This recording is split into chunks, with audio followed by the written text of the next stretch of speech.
Olá, você está na TV Otimista. Eu sou Erivaldo Carvalho. Este é o programa Política. Hoje vamos bater um papo com o professor de Direito Constitucional, Rômulo Leitão. Por que o direito constitucional está cada vez mais presente no dia a dia do brasileiro? O que é e como é feito o controle judicial de políticas públicas? Vamos falar sobre a formação em direito constitucional no estado do Ceará. Ainda, como está este mercado de trabalho no Brasil? Estas e outras questões a partir de agora no programa Política.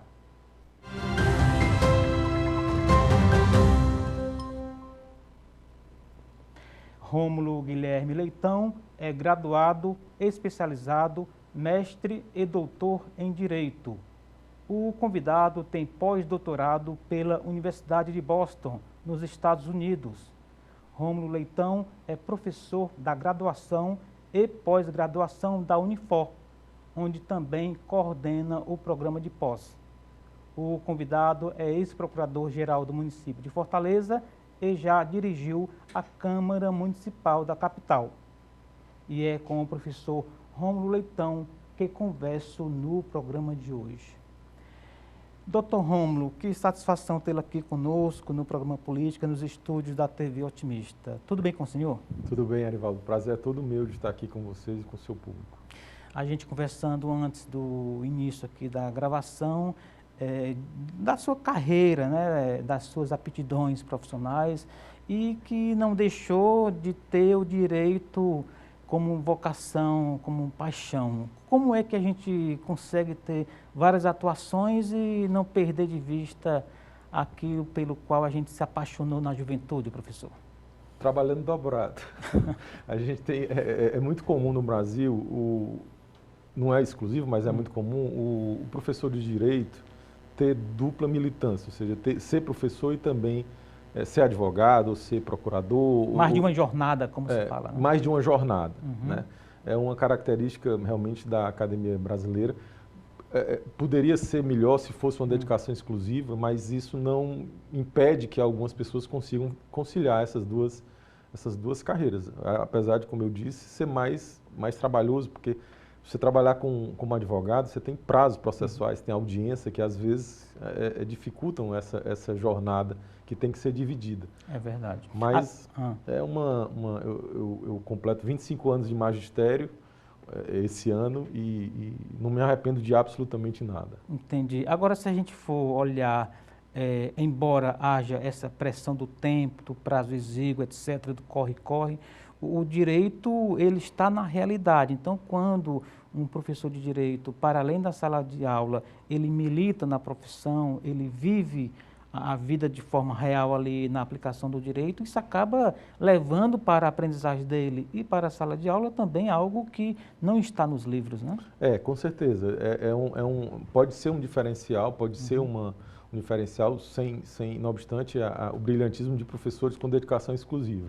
Né? Tem muitos professores no nosso curso de mestrado e doutorado, tem uma parte dos professores com dedicação exclusiva que são profissionais muito competentes. Entendo. Mas a prática jurídica, de uma certa forma, pode ajudar, dependendo da linha de pesquisa que você atua. Se você não vai falar de uma linha de pesquisa muito teórica, a prática sempre ajuda, né? Você trabalhar com teoria do poder, ou com regulação econômica, ou o direito penal. A gente tem professores de direito penal que têm uma prática cotidiana muito forte. Então, são complementos que acabam qualificando o professor e qualificando o profissional também, a academia de lá para cá e a profissão daqui para lá. Exatamente. E isso é tão forte, isso que o senhor fala, que a prática do direito penal é algo, inclusive, que repercute, às vezes, de forma imediata na própria legislação, né? Dependendo do caso de comoção nacional, o próprio legislador, ele corre ali para tentar ajustar os processos, as regras, né? O direito, etc., a uma situação específica, né? O direito está sempre a reboque dos fatos. Então, ele sempre busca, a partir do fato, acontecido o fato, busca regulamentar esse fato. Então, essa prática do advogado, principalmente na área penal, com com julgamentos de alta repercussão, ou, no caso que a gente está vendo recentemente, agora nos últimos anos, está vendo um protagonismo do Poder Judiciário muito maior. Ou seja, eu vou te dar um exemplo que eu estava conversando com meus alunos da graduação e eu sei exatamente a época que eu fiz a pergunta que eu vou dizer agora. Eu perguntei para uma sala de 52 alunos, em 2004, há 20 anos, o nome dos ministros do Supremo Tribunal Federal. Só saiu o nome de um, que era o presidente da Corte. Eu fiz essa mesma pergunta semana passada, foi de imediato os 11 ministros da Corte e a ministra Carmen Lúcia, os 10 ministros e a ministra Carmen Lúcia, todos sabiam. Agora pergunte a escalação da seleção. Não deve saber. 2004 devia saber, agora não sabe. Exatamente, é o contrário. A propósito do que o senhor falou agora há pouquinho, doutor Rômulo, entre a prática e a teoria, e entrando aqui um pouco na nossa pauta mais específica, o direito constitucional não é algo mais tão distante da realidade do brasileiro. Eu queria que o senhor falasse um pouco, discorresse, como se fala na academia, de por que a gente ouvir cada vez mais falar do direito constitucional. São em entrevistas, em reportagens, sempre alguém está falando, isso é constitucional, precisamos de uma PEC, o Congresso tem que votar. Por que essa proximidade tão forte ultimamente de uma matéria que há pouco tempo era algo distante, era algo de especialistas? Bom, Erivaldo, em primeiro lugar, a Constituição de 1988, que foi uma Constituição que teve uma participação, uma interação com a sociedade, foi um grande avanço na nossa República, depois do período autoritário de 21 anos. Então, a constitucionalização de vários direitos, ou seja, você tem a constitucionalização do direito civil, do direito penal, do direito comercial, vários ramos do direito que não eram... não havia dedicação da Constituição em relação a isso, apesar de haver, passaram a ter um protagonismo. Some-se a isso eu diria duas questões. Primeiro, o protagonismo do Poder Judiciário. O Poder Judiciário, tradicionalmente eu digo nas revoluções liberais do século XVIII, era a boca da lei, la bouche de la loi. O Poder Judiciário era um poder neutro, um poder que não intervinha. Depois da Segunda Guerra Mundial, com as cortes constitucionais se estruturando, a Constituição de 88 aqui no Brasil, o Poder Judiciário passou a ter cada vez mais protagonismo. Ele passou a ser um player do jogo. Isso. Né? Então, se você imaginar dos anos 2000 para cá, esse protagonismo cresceu cada vez mais. Não só por conta de decisões da macropolítica, mas também porque as pessoas passaram a ter uma consciência que tem direito, que existe uma Constituição e que pode buscar seus direitos. Aqui eu digo na experiência do Ceará, a experiência da Defensoria Pública é uma experiência muito rica, na medida em que a Defensoria Pública atua efetivamente para garantir direitos fundamentais da população que não tem condições de pagar um advogado privado. Isso é um dos motivos. Né? Então você junta isso, a Constituição, o protagonismo do Poder Judiciário, que é a decorrência dessa Constituição, que é garantidora de deveres. A nossa Constituição, o artigo 5º, tem um rol de dezenas de direitos, muitos fundamentais, no artigo 6º, no artigo 5º, 6º, 7º, e para tornar efetivo isso, você tem que lançar mão de uma ação judicial perante o Poder Judiciário. Então o Poder Judiciário passa a intervir, é um círculo que eu diria virtuoso. Exatamente. Né? A garantia dos direitos necessita que o Poder Judiciário participe mais ativamente. E quando o senhor fala em Segunda Guerra Mundial, é bom lembrar que ali foi o nascedouro do que viria a se chamar de uma forma mais conceitual dos direitos humanos, o Estado do bem-estar social e a Constituição de 88, que veio ali com a essência da dignidade humana, coisas que a gente discute atualmente, quer dizer, que são temas muito próximos das pessoas, do cotidiano da sociedade, né? Exatamente. A experiência nazifascista da Segunda Guerra Mundial, a humanidade não podia recuperar, não podia rever, passar de novo por aquilo tudo. O papel do direito, das constituições, das cortes constitucionais foi controlar o poder e evitar um retrocesso dessa natureza. O Estado do bem-estar social, ou seja, o Estado passa a ser um prestador de serviço, também se concretiza e se torna mais forte a partir do começo do século XX. Né? Então, é uma relação de causa e efeito. A Constituição assegura direitos, garante direitos, e o Poder Judiciário vem a reboque garantindo essas práticas. Ainda que, em algum momento, possa haver, como há, alguns exageros. Né? tem uma vastíssima literatura sobre judicialização da política, judicialização da saúde, que trata dessas temáticas. O ativismo o ativismo judicial, que é uma atuação do juiz, diferentemente da judicialização, que é uma questão estrutural, são temas que estão na ordem do dia. Entendi. Né? É coisa que a gente não via antigamente, hoje todo mundo é especialista. Exatamente. Professor Rômulo, se olharmos para a Praça dos Três Poderes em Brasília e usarmos a figura de um bolo caseiro, a fatia minha maior diminui a sua fatia, ou seja, o protagonismo do STF, por exemplo, reduz as atribuições dos outros dois poderes? Faz sentido essa alegoria? A ideia clássica de Montesquieu é a capacidade de um poder impedir o que o outro faça para garantir uma moderação. A ideia clássica. Dos freios, né? Sistema de freios e contrapeso. É a ideia clássica. É claro que hoje você vê bancos centrais independentes, você tem comissões eleitorais independentes, mas a tripartição de poder dos três poderes, executivo, legislativo e judiciário, onde se assenta o Estado, né? Ainda é uma garantia de uma democracia, que é exatamente para evitar que um poder se sobressaia em relação a outro. O que você vê, na verdade, dependendo da época, é um protagonismo maior ou menor. Às vezes você tem um chefe do executivo que não tem um carisma, um protagonismo, e você tem um judiciário que atua de uma forma mais forte, então dá essa impressão. Mas a ideia é que cada um tenha as suas atribuições e não interfira na do outro. Agora, não interferir não quer dizer que não possa barrar. Porque se o legislativo aprova uma legislação contra a Constituição, é obrigação do judiciário barrar. Não é uma vontade, é uma obrigação, se for provocado, de garantir que aquela regra que foi votada no parlamento esteja de acordo com a Constituição. O Supremo Tribunal Federal é o guardião da Constituição.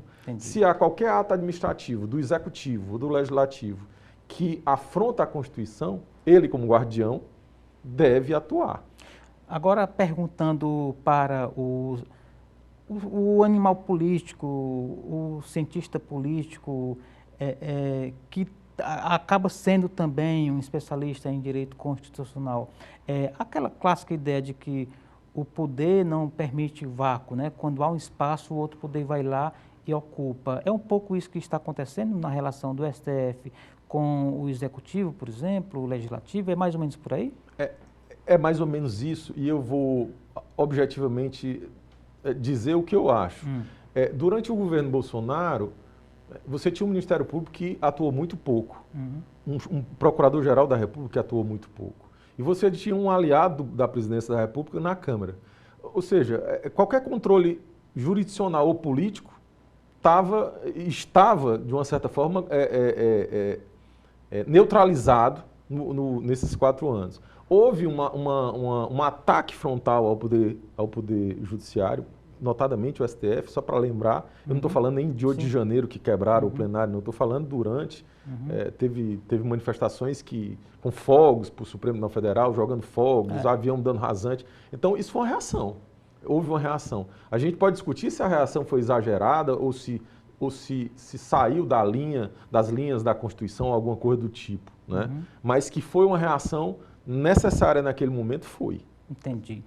Para a gente pegar o gancho aqui dos próximos blocos, tudo isso que a gente está falando é algo da prática, do dia a dia, mas que tem um arcabouço legal que disciplina tudo isso, né? E estamos falando do direito constitucional que terá aí um grandioso programa de pós-graduação na Universidade de Fortaleza. Em linhas gerais, depois a gente volta detalhando mais. De que se trata esse curso que vai acontecer no 2º semestre deste ano, de pós-graduação, mestrado e doutorado em Direito Constitucional, doutor Rômulo?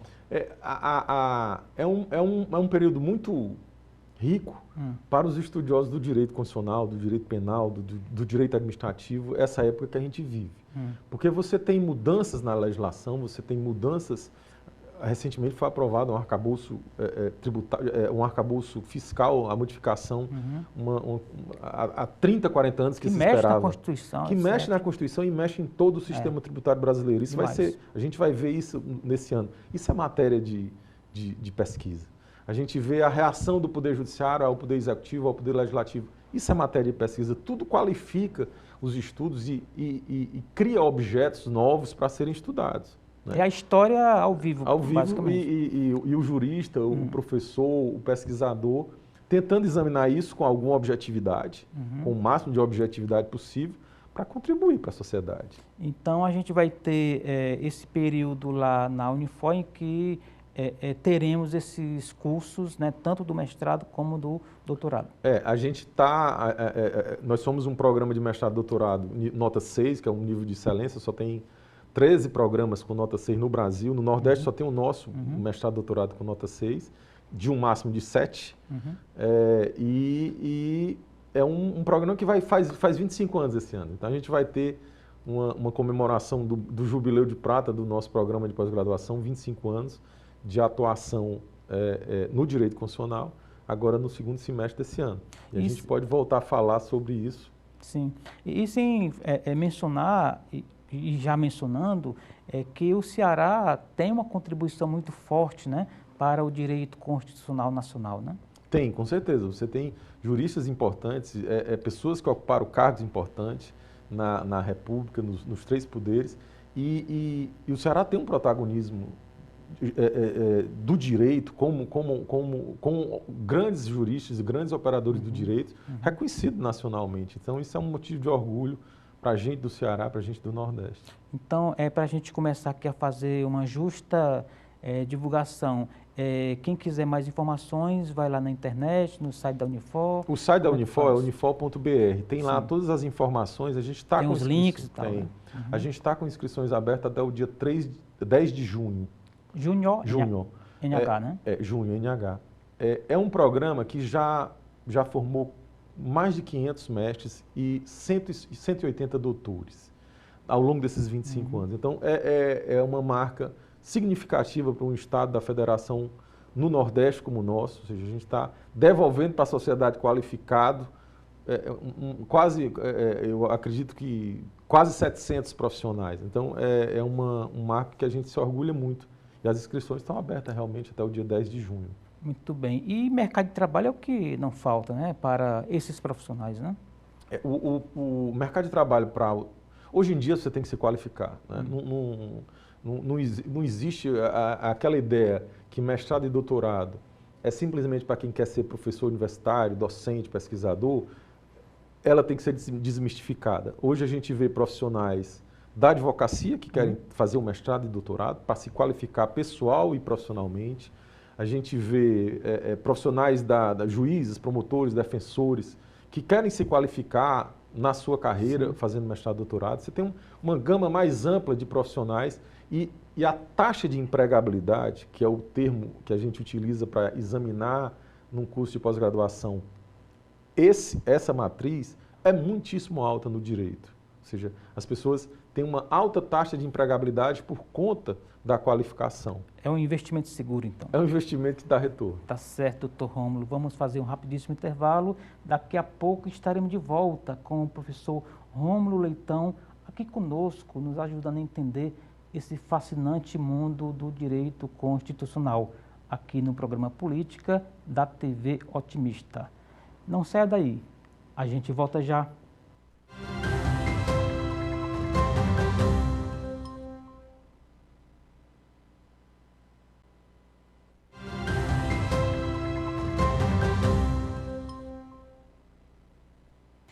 Estamos de volta para o segundo bloco do programa Política de hoje. Você está na TV Otimista, eu sou Erivaldo Carvalho, aqui ao meu lado o professor de Direito Constitucional Rômulo Leitão, aqui conosco para divulgar mais uma palhinha, né, aqui, o programa de pós-graduação, mestrado e doutorado em Direito Constitucional. Para quem, doutor, não anotou da primeira vez, como é que faz para chegar às informações detalhadas? O site da Universidade de Fortaleza, Unifor, é unifor.br. Muito fácil, né? Muito fácil. Por ser universidade, não tem unifor.br. E lá tem mestrado, doutorado, vários programas. Tem os links, os banners e tal. Tem tudo, abre. As inscrições estão abertas até o dia 10 de junho. E tem uma diretoria de pós-graduação com 11 programas, 11 programas de mestrado e doutorado. E o nosso de direito está aberto, Entendi. Estão abertas as inscrições. As inscrições estão abertas no portal da Unifor, no site? Basta... Ou o aluno tem que ir lá presencial, como é que faz? Pode fazer tudo no site. Uhum. São 40 vagas para mestrado e 20 vagas para doutorado. A gente conta atualmente com mais de 220 alunos, porque a Unifor... Várias turmas, portanto. Várias turmas, não só aqui em Fortaleza, porque há a possibilidade do nosso programa, como efetivamente tem, ter turmas fora da sede. O nome disso é um mestrado interinstitucional ou um doutorado interinstitucional. Então a gente tem uma turma de mestrado em Manaus, uma turma de doutorado em Manaus e uma turma de mestrado no Piauí, em Picos, que são alunos de lá, que a universidade fornece os professores, as orientações, o saber do programa de mestrado e doutorado em Direito Constitucional nessas cidades em que não tem um programa de mestrado e doutorado. E o inverso acontece, ou seja, professores de fora do Ceará vêm para as aulas? Hoje mesmo esperamos uma professora italiana que vai passar um mês conosco. Né? Ela vem da Universidade Universidade Italiana. Ontem a gente tinha uma professora portuguesa. Esse intercâmbio, Erivaldo, esses programas de mestrado e doutorado que tem nota 6, a internacionalização é obrigatória. Ou seja, é inevitável. Né? É uma condição. É inclusive um critério, né? É um critério objetivo. Tem que ter internacionalização necessariamente. A Unifor, a partir de 2023, ela fez um novo núcleo de estratégias internacionais. O nome é NEI, Núcleo de Estratégias Internacionais, que é coordenado por uma colega nossa do mestrado e doutorado, a professora Gina Pompeu, que foi minha antecessora como coordenadora. Sim, conheço mais. Então é uma forma de tratar a questão da internacionalização do ponto de vista macro da universidade. O núcleo de estratégias internacionais, ela atua no eixo institucional, a Unifor, garantindo a ida e a vinda de pessoas. Tem 146 convênios, 136 ou 146 convênios com universidades estrangeiras. Ela tem um eixo docente, ou seja, garantir que o professor vá fazer nós somos 18 professores, eu acho que praticamente todos têm pós-doutorado, ou seja, que é esse estágio depois do doutorado, geralmente fora do estado e muitos fora do Brasil. Aquele sistema sanduíche, né? Uma parte aqui, uma parte lá. Né? Esse para os alunos, né? Que é o doutorado sanduíche, que é a possibilidade de o aluno fazer os créditos aqui em Fortaleza e desenvolver uma pesquisa fora.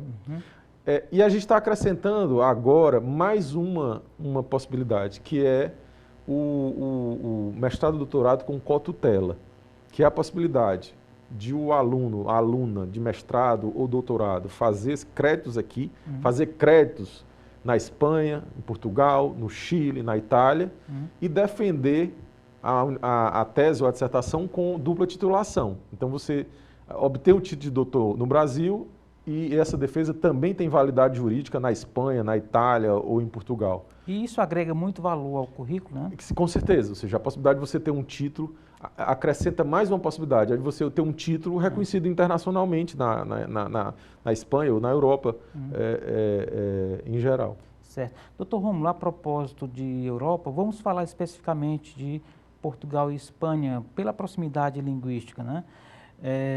O senhor deve conhecer dezenas de pessoas formadas em Direito ou não, que foram buscar uma pós-graduação em Portugal, principalmente.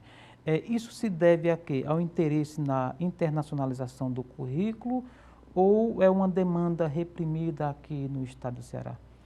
Eu acredito que é um projeto de vida. As pessoas que querem fazer doutorado em Portugal ou algum tipo de qualificação em Portugal, é um projeto. Muitos deles têm esse projeto de ter uma experiência de viver fora. A vantagem da cotutela é a possibilidade de você ter essa experiência sem necessariamente passar um período muito longo. Entre 3 e 6 meses de experiência em Portugal, na Espanha, na Itália, no Chile, aí, né? Tem um custo, né? É uma experiência muito gratificante, porque você abre os horizontes. Né? Eu tive essa experiência de passar 2 anos fora, você abre contato com outras pessoas, você vê pessoas do mundo todo. Né? E você vê a sua aldeia de fora da aldeia, é uma experiência impactante. É né? muito interessante você ver sua aldeia fora da aldeia, exatamente. Então, A dificuldade que tem é de passar mais tempo, porque um doutorado completo dura pelo menos 4 anos, né? Então, você não precisa passar 4 anos se você fizer uma cotutela, você pode passar um período menor. Esse é um diferencial que a gente agrega à nossa experiência da Unifor. Muito bem. Na reta final do programa, no próximo bloco, a gente vai retomar alguns pontos, a gente vai reforçar alguns desses pontos, professor. Eu queria voltar aqui um pouco para a nossa discussão central, que é o direito constitucional. A gente, no primeiro bloco, fez ali um panorama da relação entre poderes, etc. Mas o direito constitucional, ele também atua de forma prática na vida das pessoas, né? Como garantidor de questões do dia a dia, as necessidades reais das pessoas, né? Inclusive o senhor atua nisso, né? Nesse ponto. Atuo. Na qualidade de advogado público, eu sou procurador do município de Fortaleza, há uma forte judicialização da saúde, por exemplo. Ou seja, cada vez mais você tem mais procuradores dedicados a atuar nessa área da saúde. Porque o que é que existe? A questão da judicialização da política, né, e a judicialização da saúde especificamente é uma questão estrutural, Arivaldo. Não é o juiz que quer, é uma questão estrutural. Ou seja, as pessoas buscam o judiciário a fim de garantir uma internação, quando o atendimento convencional não dá esse suporte. Não né? só quando o atendimento não é suficiente, mas também já criou-se uma cultura. Então você vê, o Poder Judiciário, de uma certa forma, já delimitou juridicamente, judicialmente, o que pode ser feito e o que não pode ser feito.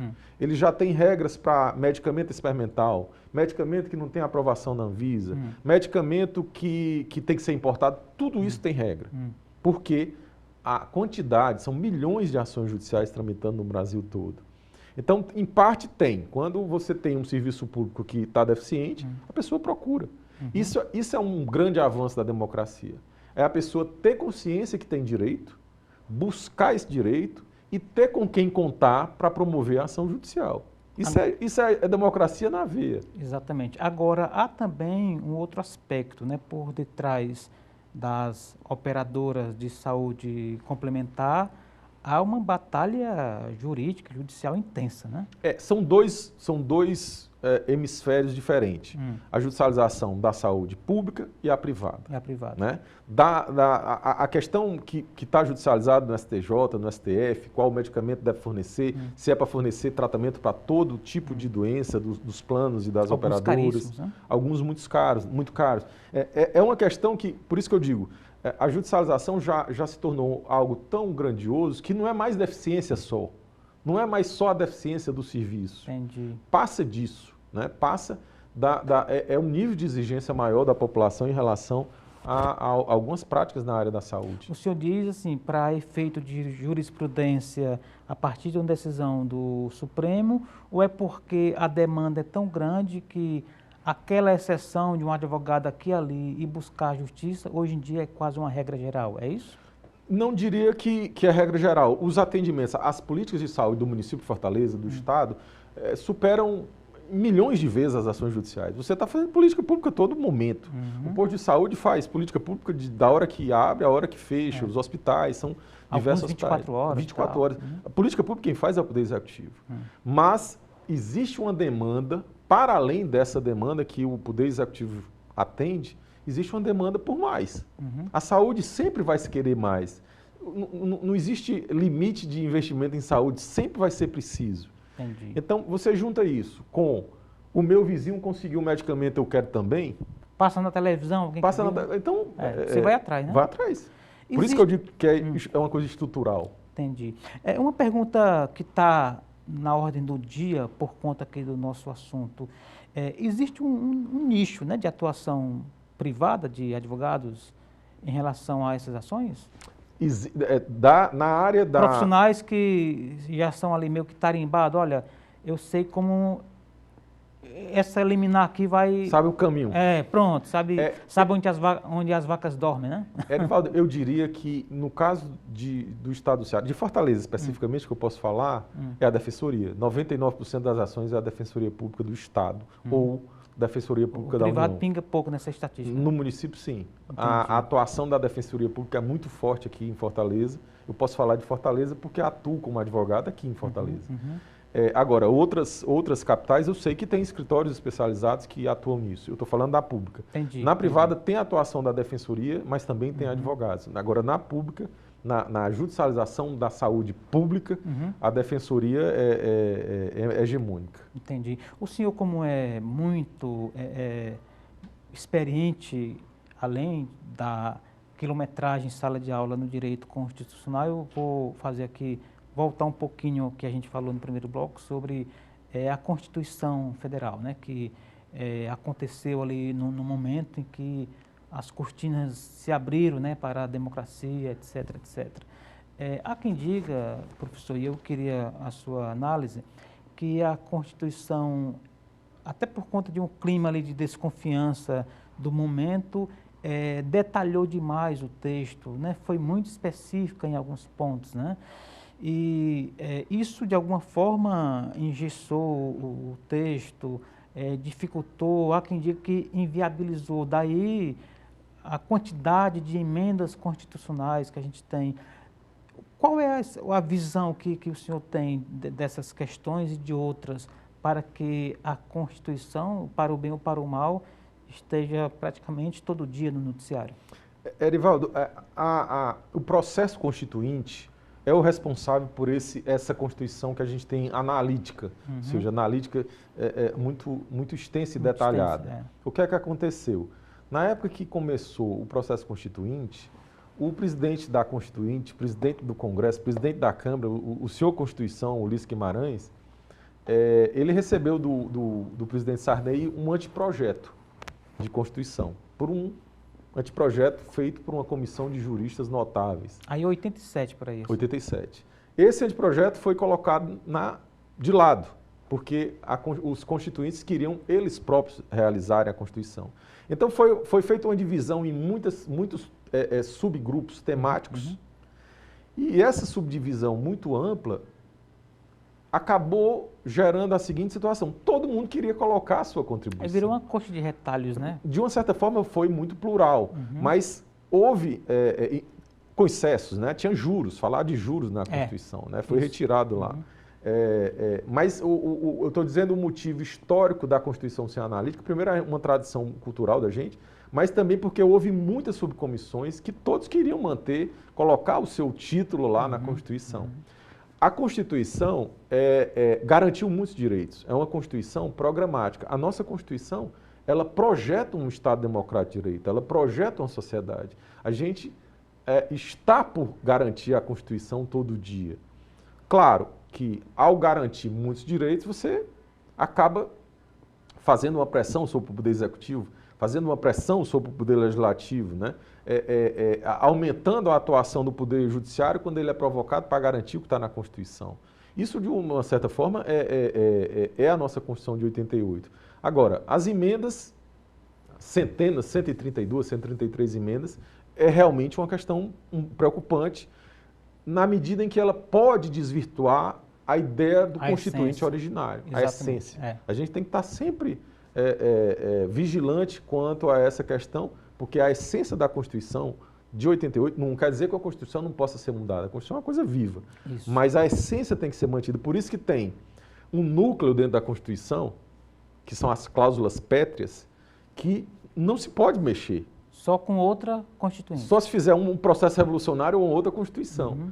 Então tem um núcleo, eleições, direitos fundamentais, forma federativa, voto direto, são questões intocáveis. Agora, a própria Constituição, ela prevê essas mudanças lá nas famosas disposições transitórias, é isso? A Constituição de 88, a principal mudança, previsão de mudança, foi nas disposições constitucionais transitórias, a previsão de discutir-se, 5 anos depois da promulgação, se a gente manteria a república presidencialista ou uma monarquia parlamentarista ou uma república. Por isso que veio o referendo, né? O plebiscito. O plebiscito, desculpa. Em 93. Exatamente.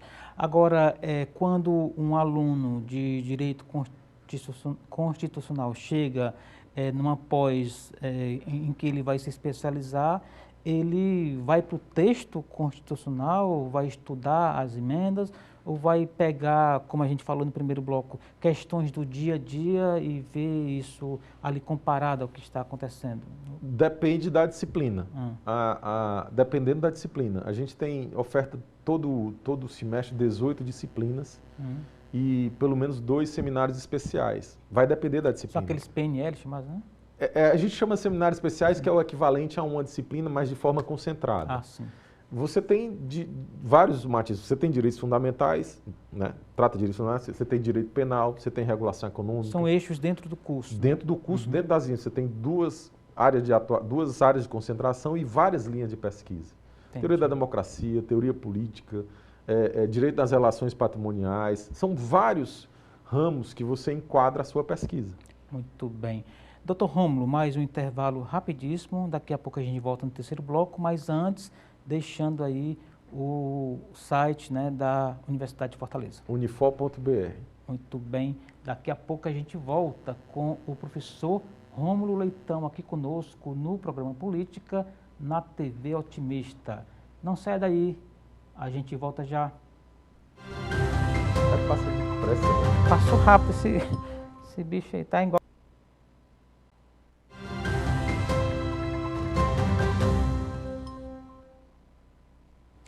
Estamos de volta para o terceiro e último bloco do programa Política de hoje. Você está na TV Otimista, eu sou Erivaldo Carvalho e o meu convidado de hoje é o professor da Universidade de Fortaleza, Rômulo Leitão. Ele coordena ou vai coordenar, né? Coordena, né?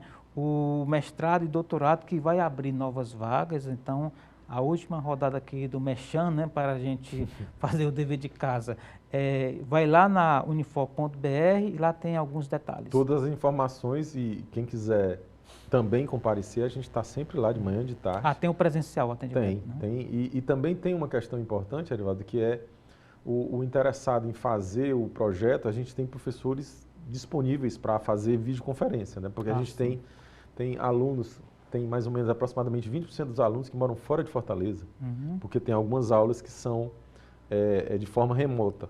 Cada semestre, 18 disciplinas, a gente tem pelo menos 5 remotas e fica invertendo depois para possibilitar que o mestrando, a mestranda, doutorando ou doutoranda que mora fora possa acompanhar. Claro que vai ter que vir em algum momento aqui, em alguns momentos, mas é uma facilidade. E lá no site já tem lá a lista de disciplinas, tem tudo. A lista de provavelmente os professores, a maioria, né? Tem tudo. Você conhece lá o setor de marketing da Unifor, muito bem estruturado e tem todas as informações que o candidato precisa. Muito bem. Professor, a propósito de direito constitucional, né? O Alexandre de Moraes, ministro do STF, do Supremo, preside a justiça eleitoral no país, né? Até hoje. Até hoje, exatamente. E tem aí uma série de polêmicas o envolvendo, porque ele preside o inquérito, é também parte do inquérito lá a história das fake news e outras polêmicas que o cercam, né? Olhando, assim, pela experiência que o senhor tem, quem ou por que essa polêmica em torno do Xandão para os íntimos, né? Existe um componente político muito forte, né? De político, eu digo político eleitoral, inclusive de torcida azul e vermelha, 2 times, né? A atuação do Supremo Tribunal Federal, como eu falei, foi uma atuação reativa. A academia é um bom exemplo, é um bom ambiente para a gente discutir a atuação do Supremo, ou seja, a atuação de qualquer poder da federação. Essa atuação de pesquisa jurídica, de análise de jurisprudência, é feita por vários juristas, por vários programas de pós-graduação. Agora, tem um elemento objetivo dessa discussão que torna um pouco essa discussão inócua, que as decisões estão sendo todas referendadas pelo plenário. Como não tem instância superior, a decisão permanece. Essa é uma questão objetiva. Eu não concordo com a decisão do Supremo.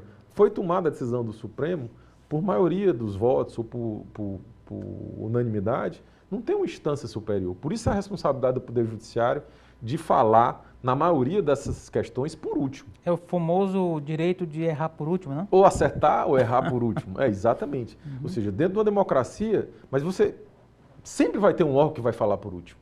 O modelo constitucional que nós adotamos foi do controle jurisdicional, né, do controle via Poder Judiciário. Quem controla a constitucionalidade das leis, dos atos normativos, é o Poder Judiciário. É uma opção. Você pode preferir que seja um controle político por representações políticas que vão decidir. No nosso caso, foi o Poder Judiciário. Foi uma questão que, historicamente, que vem desde 1891, esse controle, no modelo que a gente adotou, assemelhado aos Estados Unidos. Agora, o senhor, que tem também uma bagagem na ciência política, já deve ter ouvido, discutido aquela famosa frase, né, de que toda decisão coletiva é uma decisão política, no caso, decisão de plenário, né? Não é tão objetivo, né? O Supremo Tribunal Federal toma decisões políticas, sim. Ou seja, o direito constitucional é o direito político. Né? É o controle. O direito constitucional ele controla o poder. O Poder Judiciário controla o poder. O poder sem controle é que ficaria muito difícil você examinar uma questão dessa. Agora, como eu disse, só para não fugir da pergunta, sim, a atuação de qualquer membro do Supremo Tribunal Federal pode ser objeto de crítica. O que acontece é que o objeto de crítica é bem diferente do que a gente tem visto ultimamente com alguns ministros de serem agredidos na rua, de serem ameaçados. Isso não comporta... Argumentos rasos, né? Isso não comporta, a democracia não comporta esse tipo de atuação. Faz-se a crítica na academia, a gente tem vários autores críticos na academia que publicam dissertações. Eu tenho publicações criticando várias decisões do Supremo Tribunal Federal, inclusive livros com o professor Martônio. Isso é próprio da democracia e próprio da discussão. O ataque pessoal não está albergado pelo manto da liberdade de expressão. A liberdade de expressão tem limite também. Entendi. E a própria academia, se a gente for puxar aqui um fio da história, tem lá seus momentos, assim como agora, seus momentos de posições políticas, né? Por exemplo, se a gente pegar aqui as universidades federais que tinham entre seus reitores, né, aqui mesmo no Ceará, administrações, gestões alinhadas a um governo, o governo muda, essa orientação da comunidade acadêmica acaba mudando também, né? Isso reflete diretamente, né? No caso das universidades, a atuação da comunidade acadêmica é muito relevante, né? Ou seja, a gente viu na Universidade Federal do Ceará a atuação relevante, lista tríplice, votação. Então, o que a gente tem que ter em mente é que só tem dissenso, só tem discussão na democracia. Numa ditadura absoluta, você não tem discussão de direita ou de esquerda. Não tem direita ou esquerda. A discussão, o dissenso é próprio da democracia. Agora, há regras, há uma Constituição, há uma estrutura do Estado para contornar essas discussões e decidir as questões. É isso que a gente espera do Estado. Redes sociais, que acaba sendo uma janela ali de discussão muito forte. Isso é matéria para o STF, professor? Essa discussão é uma discussão mundial. A regulação das Big Techs. A gente eu tenho um orientando que está trabalhando fazendo uma tese de doutorado sobre isso, controle de Big Techs. Regulação econômica de Big Techs. Como é que você faz isso? A palavra controle já é regulação. Tem um sentido aí, né? A regulação, ou seja, as próprias Big Tech têm interesse em regulação. Por quê? A gente vê, houve um episódio na Índia que uma pessoa foi morta por conta de uma fake news. Se você responsabiliza a rede social quer regulação para ela se eximir disso. Um linchamento de uma pessoa por conta de uma fake news, isso é uma questão muito, muito relevante. Você não pode simplesmente deixar ficar como está. Ou a desinformação decidir uma eleição, por exemplo. Outro aspecto importante. Você está vendo como são questões que acabam levando para o direito constitucional. São questões que acabam levando para decisões do Supremo Tribunal Federal. Ou seja, há uma hiperjudicialização de várias questões no Brasil e no mundo. Isso a Suprema Corte, eu vou dar um exemplo para vocês, para quem gosta dos Estados Unidos. Os Estados Unidos, a Suprema Corte decidiu todos os avanços da década de 50, 60, avanços de discriminação racial, foi a Suprema Corte americana, atuando para garantir direitos, atuando para garantir que uma criança negra frequentasse a escola, acabar a segregação em estados do Sul. é uma atuação muito importante, né, dos Estados Unidos. Então, essa atuação, que é uma coisa leva a outra, das constituições, a atuação, a intervenção das constituições, a atuação dos tribunais, a garantia, a tomada de consciência das pessoas que têm direito, tudo isso está encadeado e tudo isso é objeto de pesquisa no direito constitucional. Por isso que ele se sobrepõe tanto hoje em dia. Certo. Há algumas décadas veio uma pesquisa dizendo que as pessoas estariam dispostas a abrir um pouco o direito à sua privacidade em nome da segurança. Foi quando veio ali aquele fenômeno das câmeras. Hoje em dia o mundo virou um grande Big Brother, né? No caso das redes sociais, o senhor avalia também que a liberdade de expressão ela pode ser limitada em função da segurança das redes sociais, ou essa balança não faz sentido? Liberdade de um lado e regulação da outra. A liberdade de expressão não existe direito, nem a vida é absoluta. Nenhum direito à vida na Constituição é absoluta, tem previsão de pena de morte em caso de guerra, na nossa Constituição. Só nesse caso de traição, em caso de guerra, que é uma coisa que eu acredito que é só simbólica, porque a gente não vai, espero que a gente não tenha uma tradição de entrar em guerra com ninguém. Mas veja uma questão que eu estou colocando que tem tudo a ver com o que você está falando, Erivaldo. A questão da inteligência artificial. Hoje é possível a inteligência artificial colocar você falando o que você nunca falou.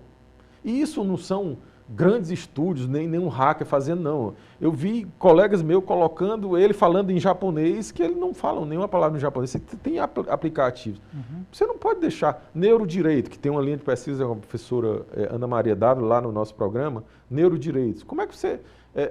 a intimidade do que você está pensando. Como é que você utiliza essas tecnologias invasivas da neurociência? Então são questões, todas questões de altíssima indagação, que necessariamente vai ter que haver alguma forma de regulação. Entendi. Né? A partir desses debates que o senhor coloca, que acontecem em vários cantos do mundo, professor Rômulo, há uma teoria de que, nesse sentido, a presença do Estado vai ficar cada vez menor e alguns organismos internacionais poderão regular, né, esses grandes temas, né, indo aí para uma espécie de grande comunidade global. Isso faz sentido ou isso é distópico, é ficcional ainda? Não, dependendo, assim, regulação do Estado ou autorregulação, são dois fenômenos bem interessantes. Há setores que a regulação do Estado piora a situação. E há setores que não pode deixar de ter regulação. Né? A regulação, às vezes, a primeira regulação que teve nos Estados Unidos foram os próprios empresários que pediram regulação para acabar com a concorrência nas ferrovias. Né? Então, eu vou dar o exemplo da B3, a Bolsa de Valores brasileira. A Ibovespa, que virou a B3, como é chamada. É autorregulação. Ou seja, o rigor com que eles punem os próprios players quando descumprem as regras internas é muito forte. Para se protegerem também, né? Regulação de propaganda, eu me esqueci o nome da autorregulação. É um órgão que trabalha muito forte no Brasil. Ou seja, regulação o é CAD setor. também, né? Que um instrumento do Congresso. Da concorrência. Da concorrência. Então, há setores que uma regulação soft ou uma regulação hard, como chamam, é necessária, depende do setor. Há setores que a autorregulação pode funcionar. Eu só não tenho tanto otimismo quanto essa regulação global, autorregulação global, porque há interesses econômicos muito fortes. Né? E, de uma certa maneira, o Estado tem que atuar para regular algum tipo de atuação. Agora, a grande preocupação que eu vejo é essa questão da inteligência artificial gerando notícias falsas. Não é notícias falsas, não, gerando fatos inverídicos. Ou seja, você imagina uma campanha eleitoral que a gente vai ter agora. Você pode colocar um prefeito, um candidato a prefeito, um candidato a vereador, falando algo que vai tirar voto dele sem ele ter falado. Como é que a gente controla isso? E a justiça eleitoral sem pernas para chegar, um mundo sem pernas para conseguir. Não é nem só a justiça eleitoral, não. avança-se aqui, cria-se um programa, ninguém tem controle. Uma bomba moral contra um adversário às vésperas de uma votação, né? Pode mudar o jogo. Pode mudar o rumo. É. Então é uma questão muito sensível que a gente tem que examinar e discutir, né, abertamente. E para fazer um pouco aqui justiça à ideia de que as Big Techs precisam ser regulamentadas, é que algumas, e aqui eu vou falar do X, o ex-Twitter, né, em que às vezes cobra mais liberdade em alguns países e em outros se submete à legislação, ou aqui no caso bem claro, o Brasil e na China, né? O Elon Musk cobra no Brasil que ele não tem coragem de cobrar na China, né? E nem recrimina acabar o TikTok nos Estados Unidos, né? Então é uma atuação empresarial, não é uma atuação política, não é uma atuação ideológica, é uma atuação business. Muito Na verdade, você bem. está falando de business. É verdade. Vamos aqui retomar alguns pontos do programa de pós-graduação na Unifor, mestrado e doutorado em Direito Constitucional. Professor, por favor. Essa questão são temáticas muito modernas e muito atuais. Por exemplo, neurociência, neurodireito, inteligência artificial, a gente está correndo atrás, ou seja, são temáticas que há um interesse muito grande dos candidatos que vão, neurociência, neurodireito, inteligência artificial, tem muitos projetos nesse sentido. A gente está se qualificando, está contratando, está qualificando o pessoal para poder orientar a pesquisa nesse sentido, porque é o que a gente vê muito. Quem está há muito tempo nesse meio, você vê ondas, né, de temáticas. A temática do momento agora é inteligência artificial, discussões de inteligência artificial, questões relacionadas à mulher, ou seja, muito fortemente a violência de gênero. Tem linhas de pesquisa que tratam disso. Nós somos um programa que, por uma circunstância, hoje não somos meio a meio, a quantidade de homens e mulheres, porque uma professora, uma excelente professora, ela agora trabalha no Chile, na OIT, ou seja, é a representante, é uma colega nossa, a professora Ana Virgínia, que foi convocada para ser a representante da OIT, que é um organismo da ONU, Sim. no Chile, na América Latina e Caribe. Ela é um exemplo que você está falando de alguém da academia que foi para atuação prática. E você imagine quando acabar esse mandato dela, como vai ser qualificada a formação acadêmica dela depois de uma experiência como uma representante da OIT na América Latina toda. Exatamente. Então, para a gente concluir, essas questões que a gente colocou aqui de forma direta ou indireta estarão nesses cursos do doutorado e do mestrado do Direito Constitucional. Vai lá em unifor.br e até quando mesmo? Até o dia 10 de junho. 10 de junho, ó, com NH, né? Isso. Muito bem, professor Rômulo. Gostei demais do papo. Apareça outras vezes, tá bom? Muito obrigado. Apareça sim. É sempre bacana bater um papo com pessoas com a sua experiência, com a sua inteligência. Muito obrigado. Obrigado a vocês todos por me convidarem aqui. A gente está à disposição aqui e na Unifor. Tá certo. Muito obrigado mais uma vez. E assim chegamos ao final da edição de hoje do programa Política. A todos o nosso muito obrigado pela companhia. Até o nosso próximo encontro. Forte abraço.